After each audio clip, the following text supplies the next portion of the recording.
My name's Leslie Gold. I know some of you. And welcome to SoFunny IRL.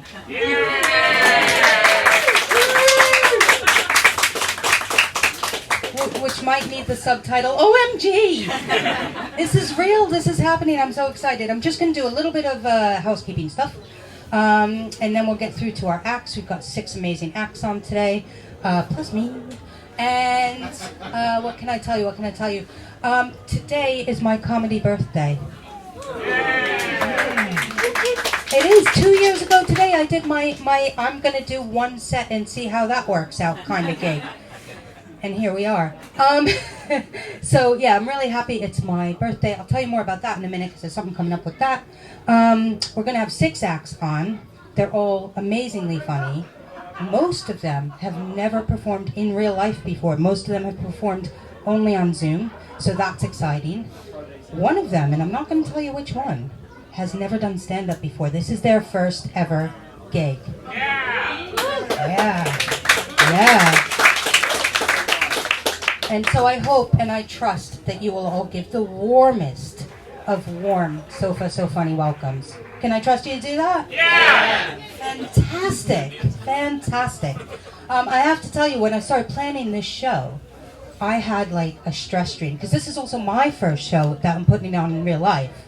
Like, I've done Zoom shows, cool. This is my first show that I'm like there's actual physical people standing and looking. I mean, I've done plenty of like live shows, but this is the first one I'm running. And so that comes with it a certain level of responsibility. With great power, etc. We all know what Spider-Man was told. But it also comes with stress streams, right? I had stress streams, and my main stress stream, it was a recurring stress stream, I remember it really well. The stress stream was, I showed up on the day, I came into the tent, so it was full, just like it is now. But it was full of my ex-boyfriends. Boyfriends.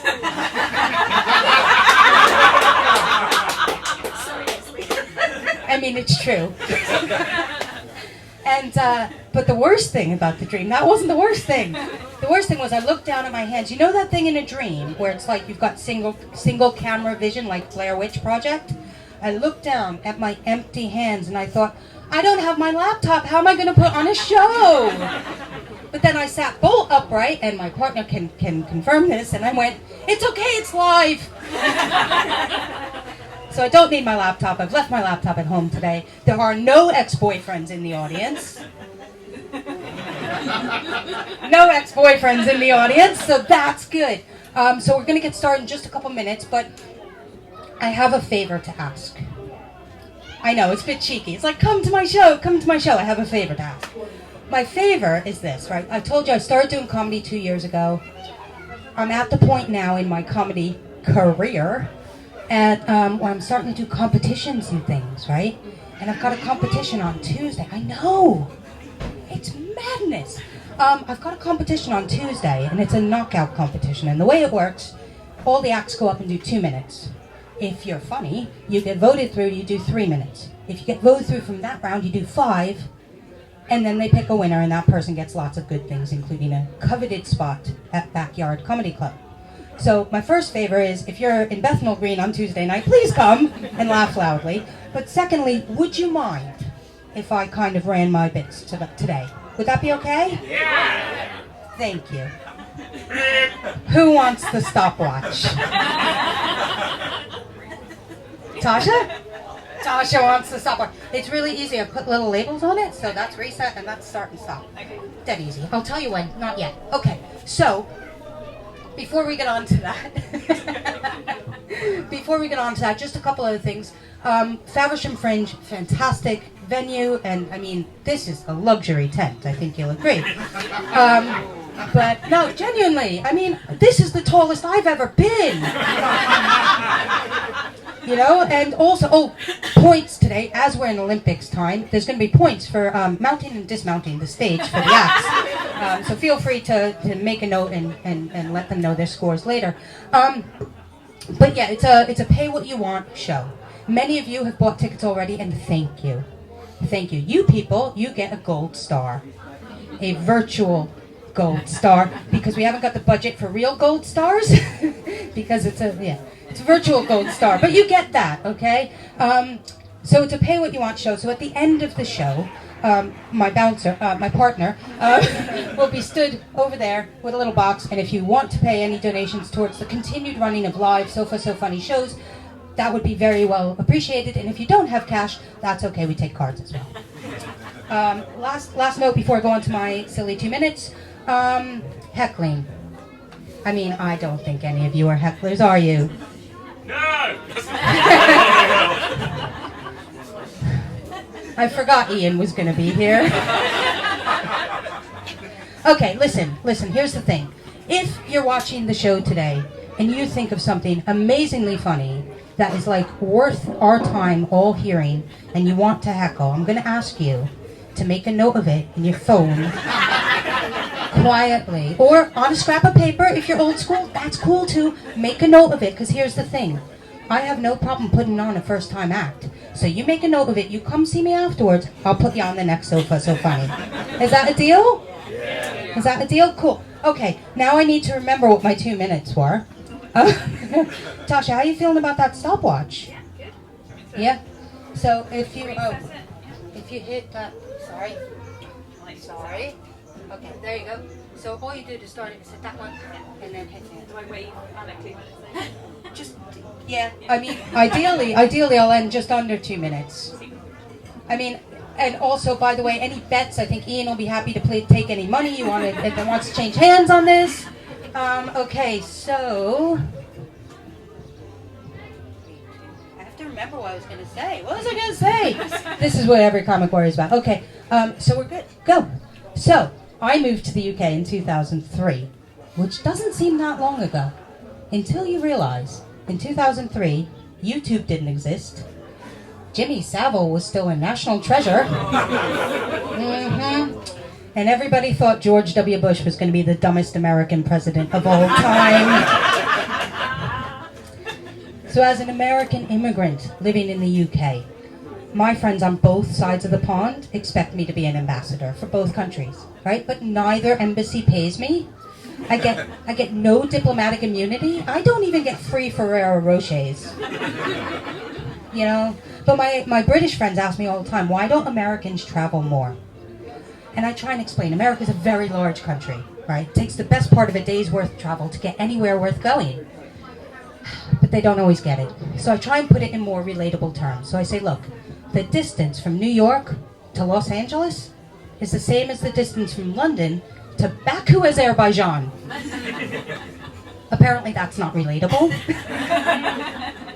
So I do what they do on the news, where they compare everything to the size of whales. Have you noticed this? They're like, this asteroid could take out an area 3 times the size of whales. I don't know why, but they do that. So in those terms, you would need 475 Waleses to make up the size of America. It's enormous. You know, but I was chatting with a friend of mine at work the other day during a meeting. The meeting was a meeting about a new form we needed to fill out if we wanted a new form. I'm not making that up, I wish I was. But he was messaging me about this trip he's planning to Disney World in Florida. And he sends me this message. We were thinking of driving over to New York for the day. Out loud in the meeting, I said, do you know how many Waleses that is? And that's my 2 minutes.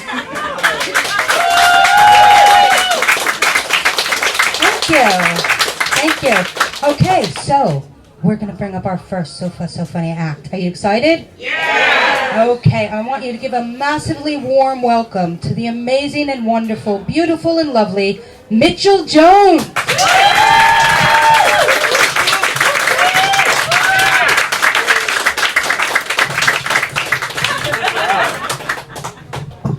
Well, that was an easy bit. So, it's really good to be in Faversham. The last time, well, by the way, I've never used a microphone before, so if I start doing this, just, if you can remind me to use the microphone properly, and also drink water, and also breathe. The last time that I booked to go away was, in 2019, I booked myself to go away in the summer of 2020 to China. And then the coronavirus hit, and I thought, well, China's gone into lockdown. They're very good at keeping themselves quite, to themselves. It's definitely not going to spread around the world. And so I thought, well, I'll cancel that one, and I'll book a trip to Italy. Which I know how that sounds. That sounds like I'm responsible for the coronavirus. And I'm not, okay? Because if I was, that would make me the worst supervillain in the world. Not just any supervillain, a millennial supervillain. The laziest of all the supervillains in the world. Lex Luthor would create lasers, and he would create rockets, and he would fire it into the moon. Me, if I was Lex Luthor, pull out my phone. Oh, don't like Liverpool today. Book 2 days holiday. Bang, do it. Right. Where's my avocado on toast? By the way, my legs are shaking and it's really difficult to... I hope I'm hiding it well. I feel like I'm on a ship in the middle of a storm. So, obviously, the thing with using your phone like a millennial is that we obviously spend too much time using apps. We spend too much time using social media like TikTok and Twitter and Instagram and WhatsApp. So I thought over the lockdown, I'm going to get rid of it. But I'm only going to get rid of the biggest one. I'm going to get rid of the one that is the most addictive. I'm going to get rid of the one that is the most problematic. And so I'd like a round of applause, please. I have finally given up my LinkedIn account. Thank you so much. Look, I was just like you. I was like all of you. I used to go through scrolling, following all my favourite Fortune 500 CEOs, adding myself to job skills that don't matter. Oh, I used Photoshop once. Add that. Did you use it in a work context? No, I just Photoshopped my mate's head onto a dragon. Just add it. I used to slide into random women's DMs asking for a hand job. Hand getting a job. I said I deleted LinkedIn. Banned. I was banned from LinkedIn. So I'm not using social media as much anymore, and I thought, well, that's got me thinking about stuff. And one of the things that I've been thinking about is father figures. Now, if you're like me and you don't have much of a relationship with your dad, it's... God, stop that. If you don't have much of a relationship with your dad, it's very usual for you to look for older men as like a father figure. And when you're younger, that's fine because there's a massive pool of younger men that you can do that with. So you've got people like good people, like soldiers or teachers. Whereas you could also look for bad people like terrorists or Piers Morgan. Awful people. But I'm 33, which means the pool of people I can choose from is getting significantly lower. So like if I don't do this anytime soon, I'm going to be left with either Ian McKellen or, by the time I find one, a park bench in the memory of Ian McKellen.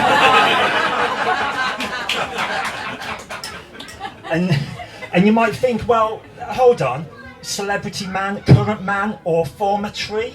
Like, it seems like an easy option. But most current celebrity men, like if you stand in a room, put a blindfold on and throw a stone, chances are you're going to hit a paedophile. Make a note of that. So unless Operation U Tree is suddenly a lot more literal than I remember it being, I might stick with the tree and the bench. They say you can't choose your family tree, I say fuck them. Yes, you can. Right, I think I'm 5 minutes. Give me a minute to get down. Otherwise, thank you very much. Enjoy the rest of your show.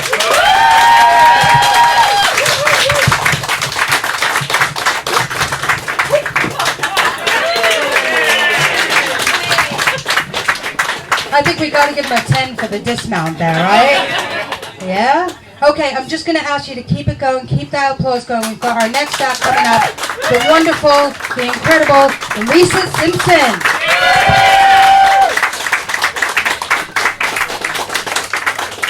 Do I need to use a microphone or can I just project my teacher voice?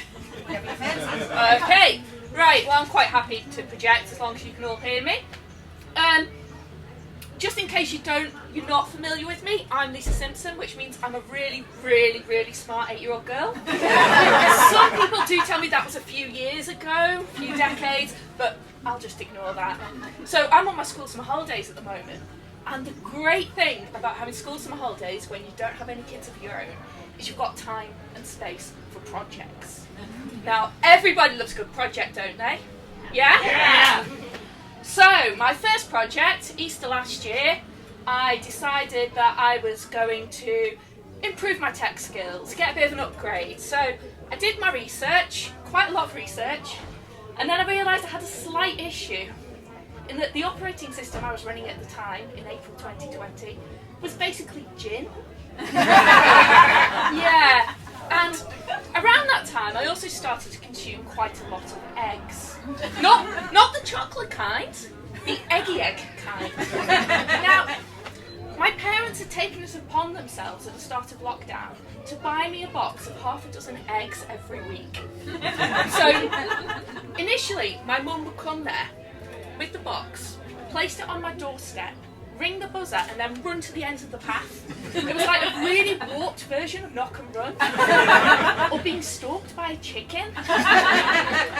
And it's been going on for nearly 18 months now, and I don't feel like I can really ask why.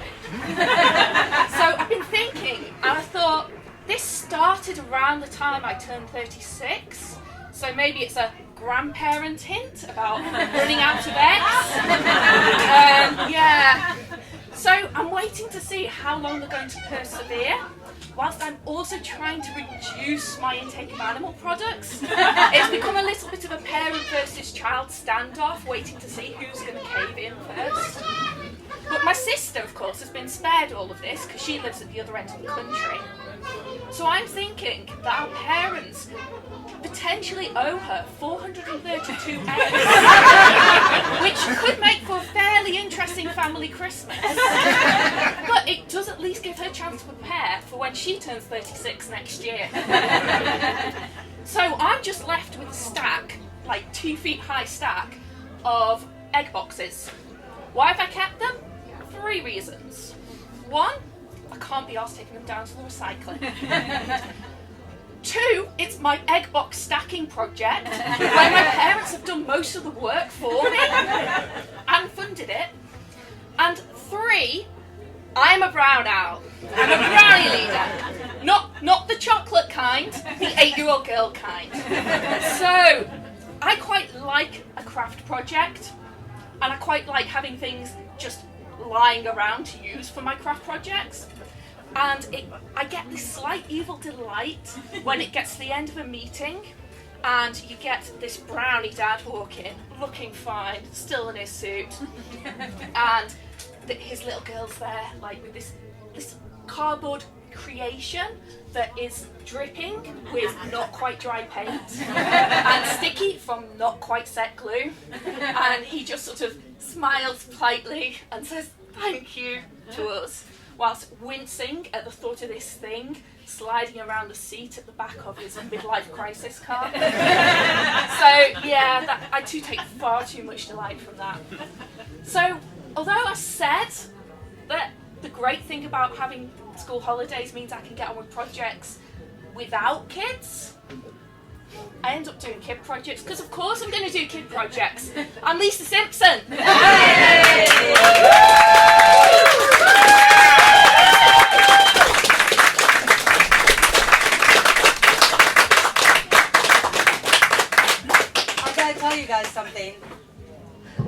I gotta tell you guys something. Some of you won't know this. That was Lisa's first ever stand-up set.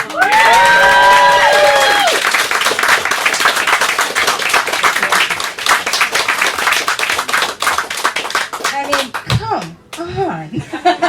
She makes the rest of us look bad, but that's okay. That's okay. And we're just gonna roll right on. I'm gonna ask you to welcome your next act to the stage.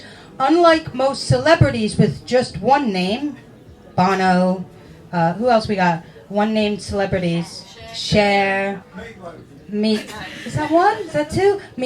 Unlike most one-name celebrities, this guy's very likable, okay? So please welcome to the stage, and I promise you he will fit on the stage, Leaky! Wow. There we go.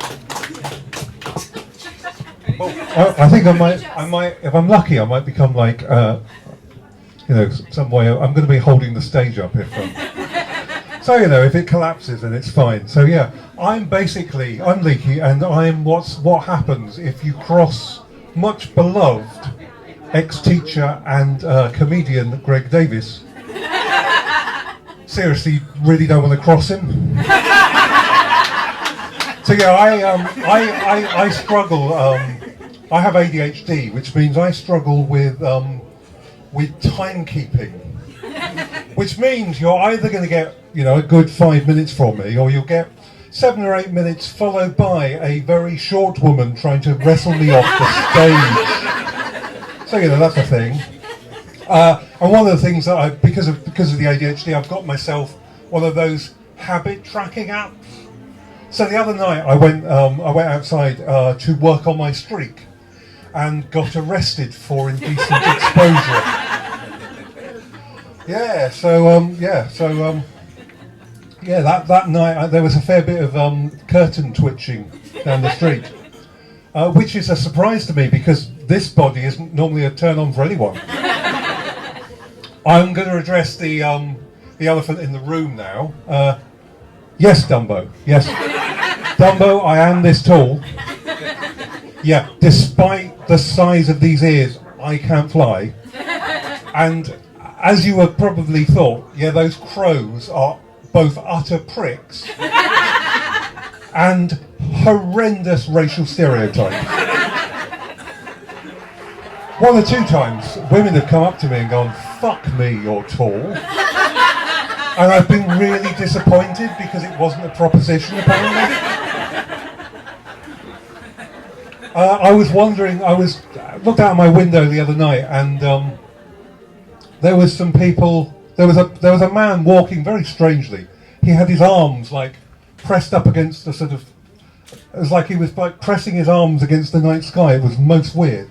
It was only like about a week later I heard he got COVID, and it turns out that and that's when he learned that hands, face, space was actually 3 separate instructions. So yeah, with lockdown, people have been sort of feeling a bit freer, and and that sort of thing. So I know a few friends that have been going without wearing their bras, which is fine. But obviously, with being indoors a lot of the time, it was only a matter of time that their wives found out. And in 2020 there were a couple of times when I went on Zoom dates, which is a new thing. I'm up for that. So I went on this date with this girl, and I was having a really, really good time, and we were flirting, and the chemistry was there, sort of thing. And even though we weren't really allowed out of our houses, she said at the end of it, she says, "Do you want to come back to my place?" Sadly, she met her Twitch channel.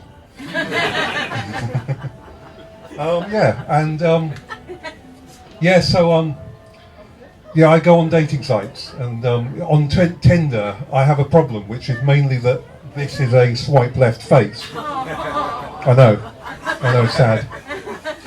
Sadder than that. Thank you. And I often go on the profiles, and what happens is loads of women, they disguise their faces with like Snapchat filters. So what I see is I see big floppy dog ears, and like a little tiny pug nose, and a big swooshy tail. And I think I really despair, because the way the beauty industry has been like ramming this ideal of natural beauty, of beauty standards down their throat, that they've lost just how beautiful they are. but mostly it's a huge turn-off because I'm a cat person. Well, you know, that's all I've got for you this afternoon, apart from the whatever is going to happen here when I'm here, because I feel like I'm on like a second story at the moment, but we'll give it a go. Thank you very much.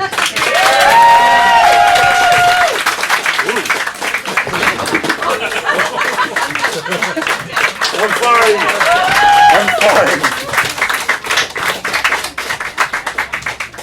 And for the artistic dismount, Lakey, that was amazing. Tosh, I'm going to ask you to get that stopwatch at the ready again, because if you guys will allow me, I'm going to do my 3 minutes now. Is that okay? Yeah? Are we good? Okay. Now to remember my 3 minutes. Okay, cool. Go. So, I've got a big birthday coming up this year. And it's not my 40th. But it's okay because I've hit all the key milestones, right? Married, check. Divorced, check. Midlife crisis, you guessed it. And you lucky people are part of it because it's stand-up. And as I said, I only started doing this a couple of years ago, right? And it was shortly before my 48th birthday, and that's a tricky one for me because my dad was 48 when we lost him. Like, we didn't misplace him. He died. But so doing comedy is a bit of an homage to my old man. So if I'm not funny, you can blame my dead dad. Right? So people say, "Oh God, you're doing stand-up. That's scary. I'd sooner run a marathon." And I'm like, "Yeah, I did that. That was my first midlife crisis." You know, the funny thing when you're training for a marathon is a lot of people give you unsolicited advice. And the one I heard the most often is, you need a mantra. You need a mantra to run 26.2 miles. And so for my mantra, I turned once again to my dear old dad. Because he used to say, yard by yard, life is hard. Inch by inch, it's a cinch. You know, it's true. You break anything down to bite-sized pieces, it becomes much easier. Even a marathon. In theory. But I was out there for a very long time on marathon day. 6 hours, 11 minutes. Yeah, and you know, they say that a marathon is more mental than physical. It turns out that's true. Because somewhere past mile 18, I entered batshit crazy land. I was like, inch by inch, it's a cinch. Inch by inch, it's a cinch. Dad? Inch by inch, it may be a cinch, but mile by mile is a fucking trial. How many inches are in a marathon anyway? And then I started doing the maths in my head. 12 inches to a foot, 5,280 feet to a mile, 26.2 miles to a marathon. If you add that all up, it's a holy mega fuck ton of inches. And it was around this time I started questioning whether I might need medical help. But it was fine. I finished the marathon under my own steam, all 1,660,032 inches of it. Yeah. And now I never have to run another marathon. No. But you tell people that and they're like, "Oh no, you'll get the bug, you won't be able to stop." And I'm like, I can stop. I am absolutely shit at running, but stopping I'm fabulous at. And I'm going to stop there. How's my time? 2:52! You guys are very accommodating. Thank you so much. I'm going to ask you to keep that warm love going and welcome our next act to the stage. This is somebody who's trekked down here to Faversham from Liverpool, ladies and gentlemen. From Liverpool. And we love her for it. So please give a warm welcome to ABBIE PRITCHARD.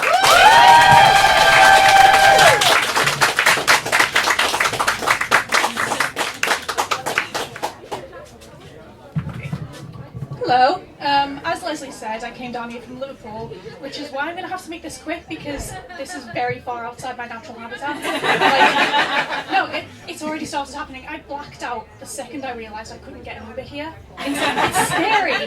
If I see the 3G sign next to my 2 signal bars one more time, I'm going to be in a coma. It's not fun. But hello, I'm Abby, and I have hardly ever been employed, which isn't a surprise.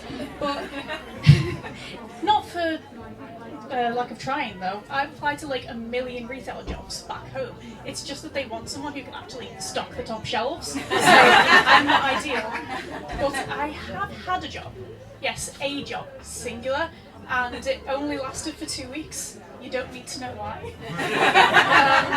It was certainly not because I stole all the fancy breads from the office. Which, again, is not my fault. That's my scout instinct. If I see something cool and expensive, I have to steal it. And I had never even seen a Parker pen before, nor held a microphone, obviously. I'd never even seen a Parker pen before. I thought it was like a coat that you could write with. Yeah. The wages weren't great for that job, and I couldn't work harder for the wages. Unfortunately, it wasn't really viable because I am too lazy. So, usually the only other option for sweetening your wages a bit would be servicing the boss. So, in the end, I did what I had to do. I got down on my knees and I begged for a raise. What the fuck were you all thinking? I'm okay. I worked for my dad, guys. Which would have been a lot smoother if I hadn't fallen down. Everybody was better at their job than I was, and that, honestly, I think that was good for me. Like, it really motivated me to punch them. It was okay. I can't stand people being better than me at anything. I get too jealous. And jealousy is awful, isn't it? It's like irrational, it's uncontrollable, it feels disgusting, it smells like shit, it throws tantrums in Asda. Am I thinking of toddlers again? I think I'm thinking of toddlers again. Right, I would apologise to any parents in here, but I have full authority to talk shit about kids because I look like I still eat for free at Pizza Hut. It's fine. Yeah, I get jealous easily because I was one of those gifted children. Like, I was one of the special kids, and I used to be the best at everything, especially being humble. And now, to be fair, I wouldn't say it's affected me that much in adulthood. I just think that being smarter than me should be illegal. I don't think it should be allowed. Like, I'm not being dramatic, I'm just saying, if you should be sat next to a mass murderer in prison if I catch you doing long division. No, there's more and more people out there following the footsteps of these ruthless criminals like Albert Einstein. It's really concerning. Being smarter than me should be illegal. And ideally I would like people to be at my level of intelligence, which is not smart enough to cure cancer, but just smart enough to not pursue an incestual relationship with your employer. Thank you.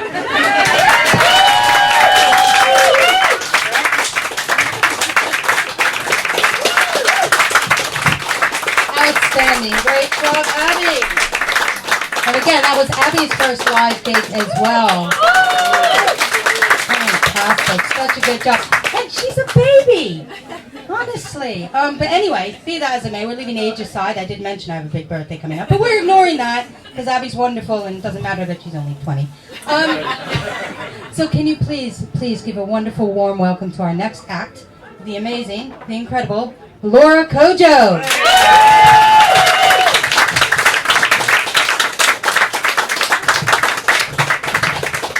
Oh, thank you, Leslie, for that very pleasant introduction. I will now proceed to bring the tone of the tent down indefinitely. Is anyone superstition here at all? No one? Oh, good, because none of you are welcome.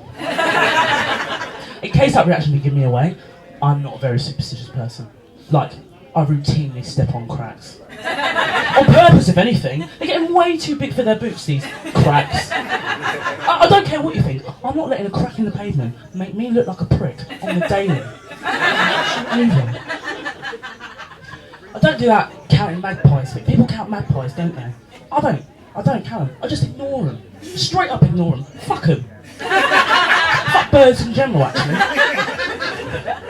I was out with my mate Polly the other day, and it was a lovely day. The sun was shining, the birds were squawking. I was happy as Larry. And I turned to see a robin sitting on a nearby fence. And of course he was sitting on the fence because God forbid anyone would ever take my side. And the smug little thing was smirking at me. Like, you know how robins smirk, don't you? Like, they smirk like... You know how robins smirk, don't you? Like, you know when a man tells you, oh, cheer up, darling, it might never happen. Like that kind of smirk. So, I think this robin was actually mocking me. This bird was mocking me. And now I finally understand the premise of To Kill a Mockingbird. I get it now. Just for the record, I don't hate birds. Off the record, I fucking hate birds. So when I see this robin, I start to back away. And I'm backing away from this robin, and Polly turns to me, and he says, and yeah, Polly's a man, it's 2021, get with the times, please. Polly turns to me, and he says, that's my nana, that is. And I go, I beg your pardon? That's my nana. It's the spirit of my dead nana. What? No, sorry mate, I don't think I heard you correctly. Did you just say that that's your nana? That's your nana, is it? That's your nana. And believe it or not, this happens to me constantly. It's constant. To the point where I think every single robin I've ever seen has been somebody else's dead relative. It's got so bad, I reckon soon people are going to be fighting over which robin's whose nana. And it'll be like, no, you were there last week. She's my nana now. Oh, see the aggression. Absolute mayhem. I mean, forget the pandemic, and let's face it, people have forgotten the pandemic, haven't they? That was a Euros 2020. Forget the pandemic. Jeremy Carl's about to be revived, but under the name, whose robin is it anyway? And they've replaced the lie detector test, and now it's just 4 or 5 different families in a room arguing with one robin. And spoiler alert, the robin won't give a shit. As long as you give her a peck on the beak before you leave, you're golden. I reckon there'd be all kinds of robin-related media as well. Like, you'll go on Ancestry.com, open up your family tree, but instead of pictures of your actual family, it'll just be pictures of the same fucking robin perched in different branches. I'm gonna completely lose my mind.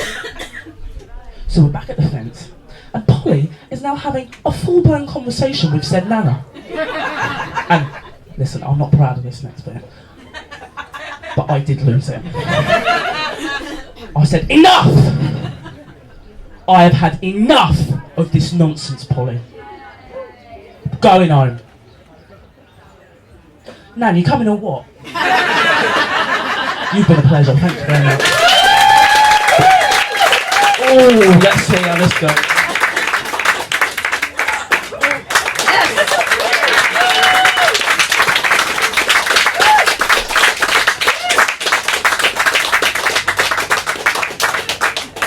We make stage dismount the next Olympic sport.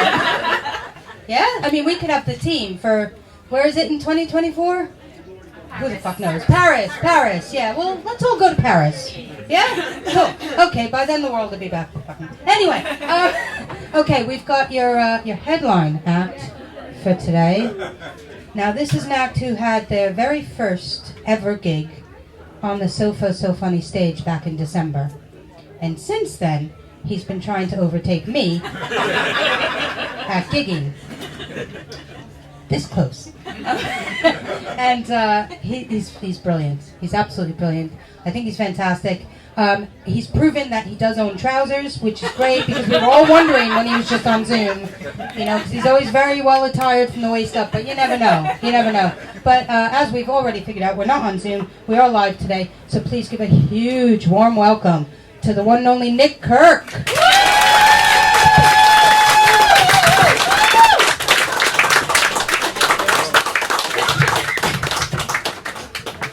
Thank you, Leslie Gold.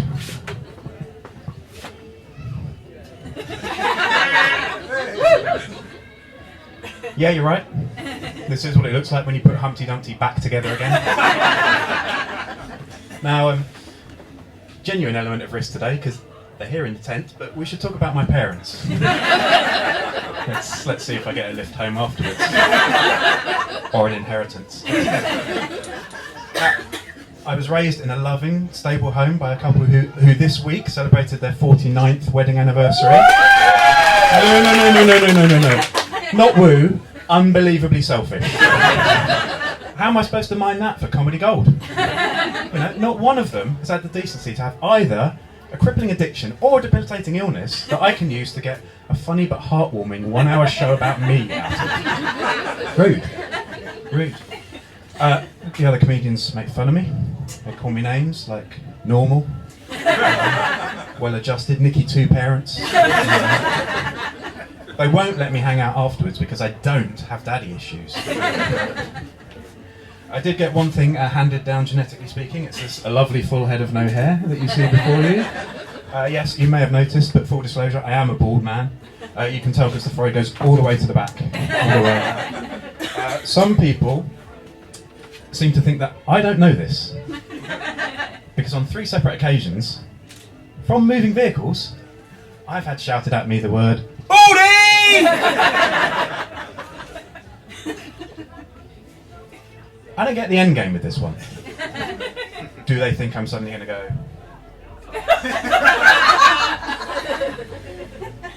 good grief. I had believed I was an hairy man, but it turns out I'm a chrome dome after all. I shall cancel my subscription to fancy hair pomades forthwith. Or maybe it's like a sort of shit drive-by I Spy, where we're just shouting out things we can see. Because I can do that back to them, like sort of sky, car, twat!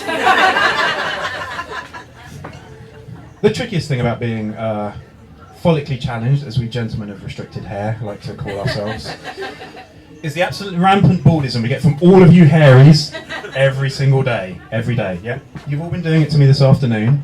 Yeah, no, I can see a couple of you sitting there thinking, not me, mate, work as fuck, don't judge anyone. No, you've all been doing it. I'll tell you how. You've all looked at me as I've got up here and thought, oh, he looks just like insert famous baldy person's name here. Yeah?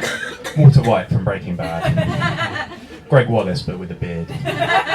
Ming the Merciless. You know. I do get some good ones, to be fair. I got told, you look like what happens when Jimmy Carr finally goes through puberty. Very good. You look like Al Murray ate Lex Luthor. Not bad, not bad. And my absolute favourite, you look like an elbow that moonlights as a magician. Hard to dispute. I can grow some head hair. Not the old beard going on there. Beard. It's a good beard, but it's functional. I mean, its main function is it breaks up the vast expanse of face and just sort of stops it being a fat egg. You know, you can use it for other purposes. You can use it to mop things up, beer, soup, both at the same time. You know. We'll save a little bit for later. Hogarden and Mulligatawny. Now, there's more to me than just a shiny bonce and a satisfying and functional beard, you know. I'm a writer. I like to write. You know. Well, I mean, I write the standard erotic haikus that we all write. Yeah? Erotic haikus, yeah. A couple of you look confused. You're definitely a gentleman that knows his way around. But for the rest of you, I'll give you an example. It indicates poem. Their eyes met, sparks flew. There was only one outcome. Hand job to finish. The haiku is done. The erotic haiku though. Look, I can feel that you're reaching sort of cultural tolerance levels. It's about there. So I'll give you just the one more to finish you off. No, I don't like it either, but I've said it now. Alright, we assume the pose. She moves in closer. Anticipation building. Don't come in my eye. The haiku is done. I've been looked at. And now for the dismount.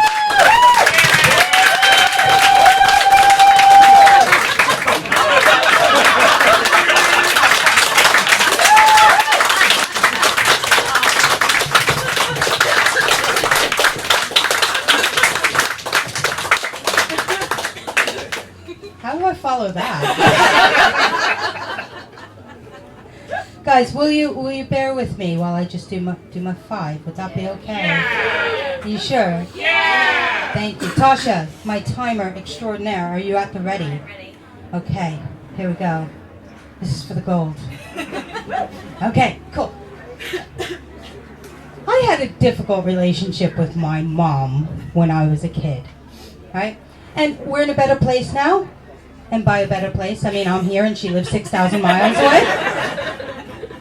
But we had a really difficult relationship, right? We're really different people. We like different things. I like animals, travel, food. She likes finding the negative in any situation. You know, even food. You give her a dish she says she likes, she'll find a reason not to enjoy it. She'll be like, this tomato sauce is too tomatoey. When I was a kid, the other Jewish mums would be like, eat, food is love. I go home and my mom's like, gonna have to eat. Have to, like it's a chore. You know, and it was a chore for her to feed us. She did feed us, mostly. And she's not the worst cook in the world. Probably. But she's at her finest when there's as few steps involved as possible. You know? I was 12 before I realized mashed potatoes should not come out of a box. And looking back, I think it's lucky that protein powders were not a thing when I was a kid. Can you imagine the call from the school? Mrs. Gold, you'd better get down here. Leslie's got a lunchbox full of suspicious powder. The police are on their way. Yeah, so if cooking was difficult for my mom, then baking was like next level anxiety inducing. You know, if I wanted her to bake me cookies, I'd have to bring her everything she needed. The flour, the sugar, the Valium, all of it. She did try for my birthday once when I turned 5. She made me cupcakes to take to school. You know, and as I got on the bus and she hands me the cupcake, she says, "Happy birthday, Leslie. By the way, this is the last time we're doing this. You're getting too old for it." Well, I know. So it wasn't until I became an adult that I could embrace my inner foodie, right? And these days I express my inner foodie all over Instagram. You know, I post my dinner complete with #nom. Or if I'm feeling fancy, #nom-nom-nomnivore. Yeah. I know it's smug. I do. And I suffer a pang of self-loathing every time I hashtag. But it's all worth it for the validation I get from perfect strangers clicking like on pictures of my food. You know, my brother and sister, they're into cooking as well, so our sibling WhatsApp chat is all about food, which is good because it's the only thing we have in common besides our DNA. You know, the other day I made the perfect mac and cheese. I was so proud. Perfect combination of cheeses. Wrote up a list, took a picture, stuck it in the WhatsApp. My brother responds immediately, "I don't see any bacon in that." And then my sister pipes up, "You call that mac and cheese? I put lobster in mine." Yeah, I'm not saying our WhatsApp is passive-aggressive. There's fuck all passive about it. And I can see you guys kind of joining the dots of everything I've told you. And you're probably thinking, well, gee, Leslie, which came first? The chicken of your mom's indifference? Or the egg of your never-ending quest for food-based approval? But you don't need to ask that question. That's what I pay my therapist for. You know, but I'm here talking about food, which makes me think about chocolate, because that's how my brain works. And you all know already that I'm American, right? Which means I grew up eating Hershey's chocolate. Yep. I can see from some of the faces in the audience that you're familiar with this product. Fun fact, every British adult who tries Hershey's for the first time makes the same face. It's like... But I didn't know. I grew up with it. And then I moved to the UK. And I tried a Lion Bar for the first time. Is that what chocolate's supposed to taste like? And then I went to Belgium on holiday. Belgian chocolate is like crack. Not that I've tried crack, but I have eaten my body weight in Belgian chocolate. And I'm fairly certain that immediate addiction, the simultaneous need to stop having it because you've had too much already and you know it's bad for you, but also you're going to keep having it, you're going to have it all, and you're going to have it all right now. That's crack, right? And I can't help but think, if we'd grown up in Belgium, would my mom have had a different relationship with food? Would she have said, "Oh, this chocolate, it's too chocolate"? How's that? 447. Yay!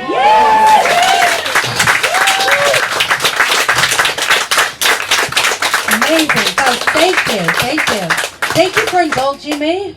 Thank you for being here. This is the first time I've ever put on a show, and I am absolutely in love with each and every one of you right now, so I hope that's not too personal. But and I think this is proven, if proof was needed, that comedy nerds make the best comics. Am I right? Yeah! Yeah, so please give another round of applause for each of our fabulous comedians today. We had Mitchell Jones.